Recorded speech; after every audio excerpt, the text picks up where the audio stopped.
Welcome to the Mystery Snapshots of History, where the past holds more secrets than you ever imagined. Completed in 1867. The railway bridge over the Kansas River played a vital role in Western expansion. It helped connect key regions during the rapid growth of the Old West's rail system. Performing at the 101 Ranch in Oklahoma around 1900. Was one of the earliest cowgirls to gain national fame. Her talents with horses and lassos helped shape the future of rodeo events. Buffalo Bill Cody gained fame not only as a showman, but also for killing thousands of bison. His Wild West shows turned bison hunting into a spectacle that glamorized the mass destruction of the species. From an estimated 60 million, the bison population dropped to just a few hundred animals. The surviving herds were preserved by private individuals and in protected areas like Yellowstone. A wagon pulled by 8 horses carries iron rails used for wood transport around 1902. In this period, such teams were crucial to development in rural areas of the West. In early 1902 California, cowboys are seen branding cattle in a corral. This was a common practice to identify livestock on large open ranges. 3 miners push a cart filled with camping supplies along a dirt road in Goldfield, Nevada. In the early 20th century, the town had become one of the key centers of the booming gold rush in the American West. During the 1898 Klondike Gold Rush, prospectors posed for photos in the remote wilderness of Alaska, facing extreme cold and unforgiving terrain. They braved the journey in hopes of finding wealth. This photo of a suman, taken around 1899, reflects a time when Native American tribes across the West were under increasing pressure. It marked a period of conflict, land loss, and cultural disruption. Dhaka in 1889. This photo shows John Delane's wagon shop in Broken Bow, Nebraska. The shop played a crucial role in local transportation by building and maintaining wagons for residents of Custer County. Chinese miners working in Tuolumne County, California appear in this image from around 1866. Despite harsh conditions and widespread discrimination, their labor was essential to the regional gold economy. 2 Apache women sit by a campfire in this photo from 1903. At the time, Apache communities were facing ongoing conflict with the United States as they fought to defend their land and way of life. The prairie schooner, seen in this image from around 1850, was a covered wagon used by pioneers traveling west. It became one of the most iconic symbols of 19th century American migration. A train stands at the Short Line Depot in Boise, Idaho. In a photo dated between 1880 and 1900, the railroad helped the city grow by enabling the steady movement of people and goods across the region. This 1880 image from Aberdeen, South Dakota shows Native Americans standing in front of teepees. The photo captures a time of increasing tension as settlers moved into tribal territories. Tom Horn was active in the American West as a soldier, Pinkerton detective, and gunslinger.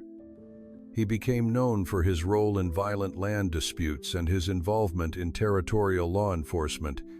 Ike Clanton, born in 1847, was part of the Cowboys, an outlaw group in Tombstone, Arizona. He played a central role in the 1881 shootout at the O.S.K. Corral, one of the West's most famous conflicts. Born in 1858, William Doolin founded the Wild Bunch Gang, which became notorious for robberies and clashes with lawmen. He led one of the most infamous outlaw groups of the Western frontier, A man draws water from an isolated well 30 miles north of Palomas, Arizona in 1907.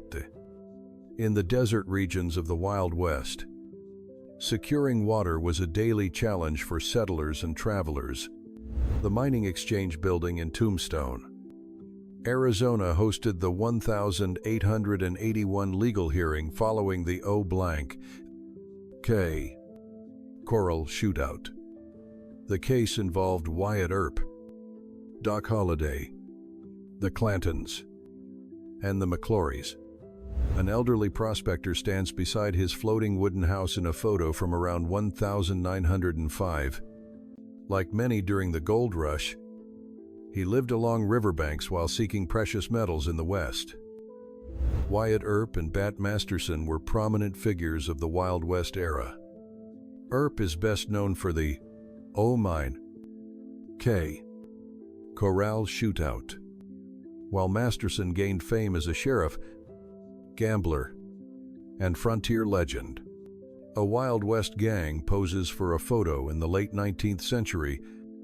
Of the 11 members, only 2 survived into the next century, while the others died in violent encounters before 1900. Dick Lamb appears in this 1888 photo returning from a hunt with an antelope strapped to his horse. Hunting was a key survival skill in the untamed landscape of the western frontier. Recorded in 1891, the Irvine Ranch Farm in California was one of the region's largest agricultural properties. It played a vital role in the development of Southern California's farming industry during the late 19th century. Between 1860 and 1870, this photo captures a group of Paiute natives during a time of growing conflict with settlers, known for their expertise in hunting and fishing. The Paiutes adapted to survive amid mounting tensions.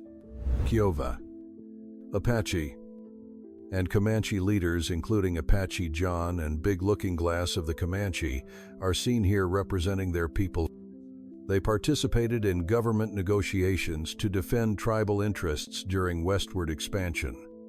Lieutenant Steyer stands with his companions near Fort Duchesne, Utah, in 1886. The fort served as a key military post during expansion, where U.S.A. troops engaged with local tribes, including the Ute people native to the area. Skulls from slaughtered bison were piled into mounds as high as small hills. These images became grim symbols of a policy that sought to control and weaken indigenous resistance. During the 1872nd and 1882nd, commercial bison hunting intensified.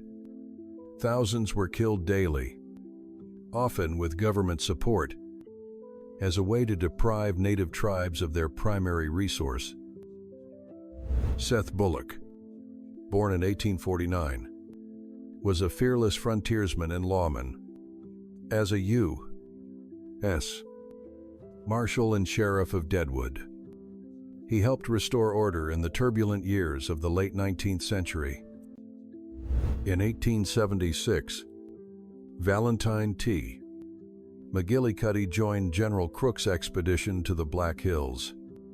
As a surgeon and surveyor, he played a key role in documenting the campaign and advising on strategy. This 1910 photo from Bonham, Texas, shows a horse handler in a town known for its connection to cattle ranching and rodeos. Founded in 1842, Bonham became a frequent stop for traders and travelers. Around the 1882nd to 1892nd, Native American men are seen standing near telegraph poles. As railroads and telegraphs expanded, they had lasting effects on tribal lands and daily life. In 1866, east of the Plaza in Santa Fe, New Mexico, the town was thriving after the Civil War. Santa Fe was a growing center of trade and culture in the American West during this period. Bison Edwin, a member of the Potawatomi tribe, appears in this 1877 photo.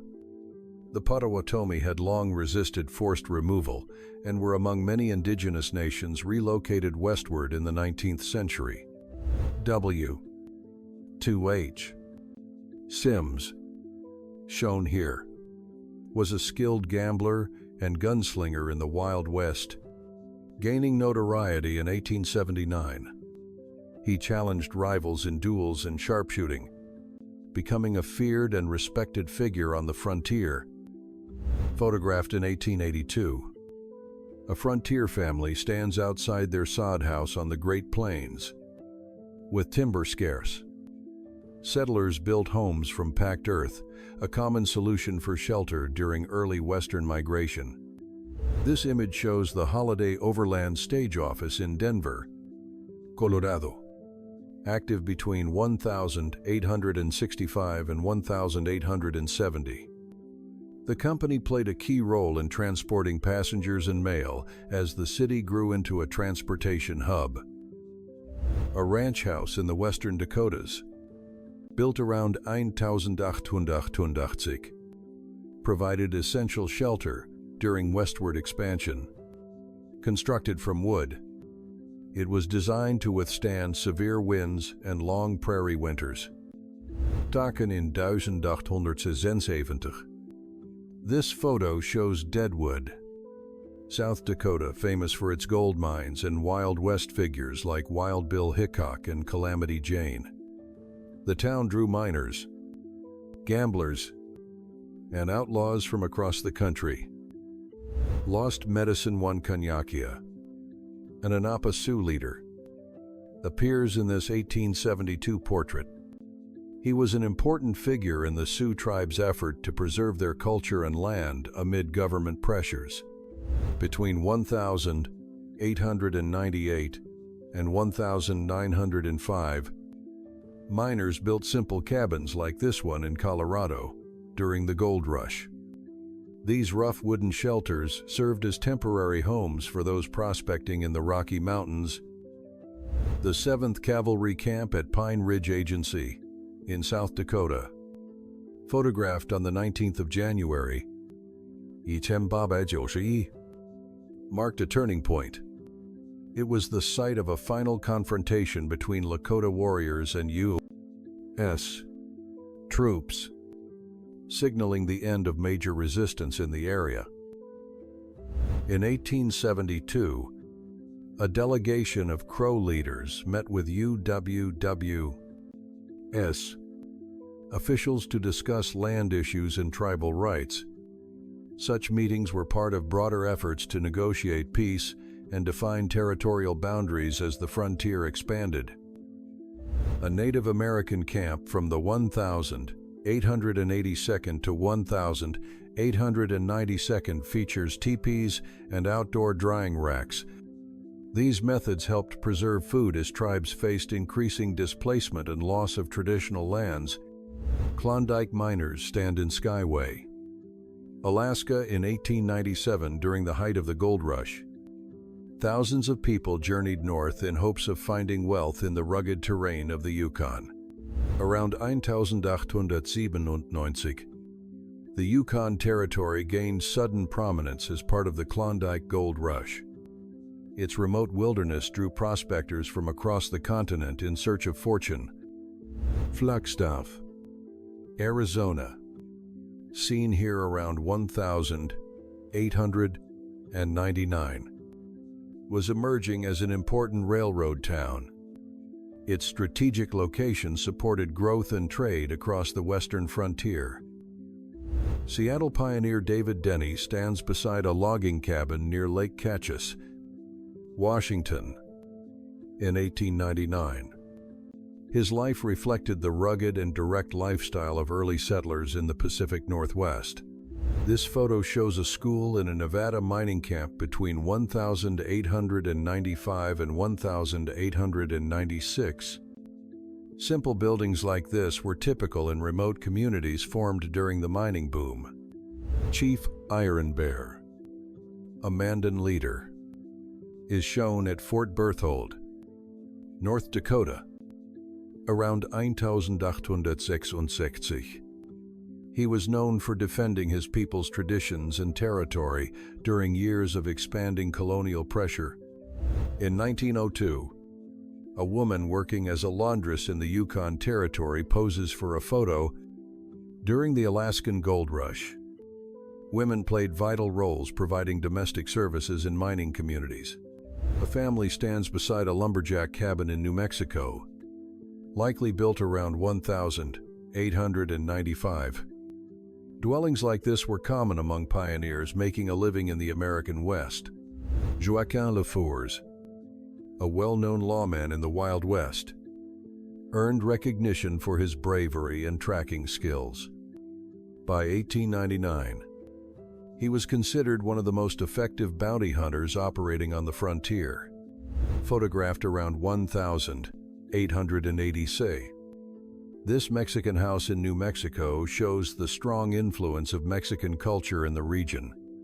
At the time, the state was still adjusting after being annexed by the United States in 1848. This image from around 1900 shows a camp wagon set up during a Texas rodeo. Rodeo culture began in the 19th century as cowboys tested cattle handling skills, often turning work routines into local competitions. J. M. Webster and his family appear in this 1867 photo taken in Wyandotte, Kansas. As one of the state's earliest settlements, Wyandotte held deep historical ties to Native American communities. At Kelly's Saloon in Bayou, Round Pond, Oklahoma Territory, people gather around barrels in January 1894. The saloon served as a lively meeting place, reflecting the social habits of the frontier. A desert camp in Arizona was photographed in 1871. During a time when the area was still sparsely settled, many pioneers had begun establishing homesteads across the harsh, arid land long before statehood in 1912. Around 1900 Kennard, Nebraska. A saloon interior is shown with pool tables and shelves stocked with liquor. Saloons like this were gathering places in frontier towns across the West. In 1903, Calamity Jane visited the grave of Wild Bill Hickok at Mount Moriah Cemetery in Deadwood, South Dakota. Famous for her bold exploits, she was closely associated with Hickok's legend. In Nome, Alaska Inetusan Niyohundra, two miners measure the gold they discovered during the gold rush. The rush began in 1898 and attracted thousands of people hoping to find fortune. This photo, taken between 1887 and 1892, shows ox teams in Sturgis, Dakota Territory. These teams were used to transport goods through areas where roads were poor or undeveloped. Tombstone, Arizona became well known in 1881 for the gunfight that involved Wyatt Earp, Doc Holliday, and the Clanton brothers. The event came to be known as the gunfight at the Oplash Catardot at Evi Lake, K. Corral, inside a ranch in Fremont County, Idaho in 1872. Various firearms hang on the wall. Some were used for hunting, while others were kept for self-defense, both essential in the Wild West. Between 1887 and 1889, men at Doyle Ranch in Arizona play poker around a table. The games combined entertainment and risk, with bets ranging from coins to land and cattle. Miners rest in 1900 at the Yellow Aster Saloon in Randsburg, California. Built from wood and canvas, the saloon served drinks and acted as a central gathering place. Virgil Earp, born in 1843, served as a U.S. Marshal in Tombstone, Arizona. He played a key role in the 1881 gunfight at the O.K. Corral, helping to confront the Clantons and gaining lasting fame in the Wild West. Pioneers crossed the Colorado River in covered wagons, while others used ropes to create improvised crossings. In 1903, river crossings were common due to the lack of bridges